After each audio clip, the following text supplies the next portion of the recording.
Gav, that's the first of 3 games in a week. What was your assessment on the 0-0 draw this afternoon? I thought towards the end of the game it felt like a derby game. I thought the first half I was disappointed. I thought we could have done more, put them under more pressure. We knew the way they were going to play, very direct, just hitting Ruben Reid up front. So we had to deal with that. I don't know how many times the ball went out of play and through to our goalkeeper, and it's hard to gain a real momentum, but what you could see is in the second half we were definitely the dominant force. How many times we got in the final third, and perhaps we feel ourselves a little bit unlucky and also disappointed that the referee never gave the penalty, because from where I was, I'm not being biased because we've had this over certainly the last couple of weeks now, where at Carlisle it was a penalty and they haven't gone for us. Obviously it was a handball claim against Taylor Moore. Was it your opinion that obviously the ball had travelled far enough for him to get his arm out of the way? I think it was quite clear. If I was the referee, he probably knows that he made a mistake, but these things happen, you have to get on with it.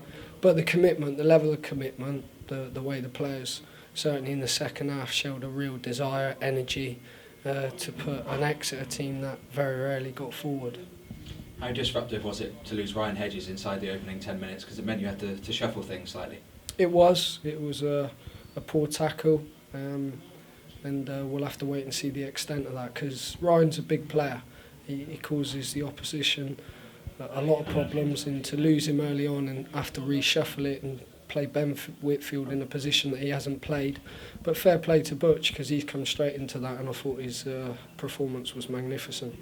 See, Tommy's went closest in the second half. His header came back off the bar. At that point, do you sometimes get the feeling it's not going to be our day again? I think it happens, and you always go on run of games where the last 2 we could find ourselves very unlucky about the amount of chances that we had of losing those 2 games, and it was important not to lose that game today, certainly with the amount of pressure in the second half, because they had a free kick late on, and I would have been devastated for the players, because they give unbelievable commitment there.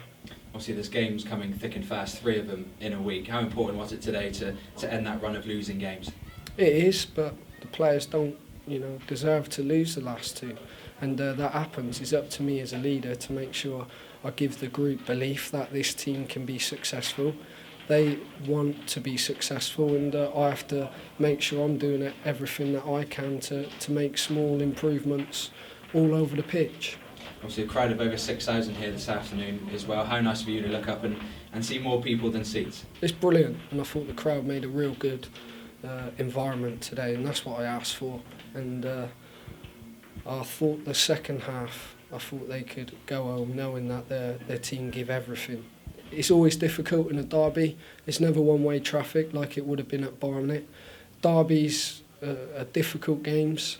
Players, certainly 1 or 2 have not played in a derby game. I've got Otis Khan, not as big as what this is, and a West Country derby is always a game where there's passion. You could see that with 1 or 2 tackles, and but I thought overall the players, for me, took responsibility to be able to put in a performance, and that's all you can ask for.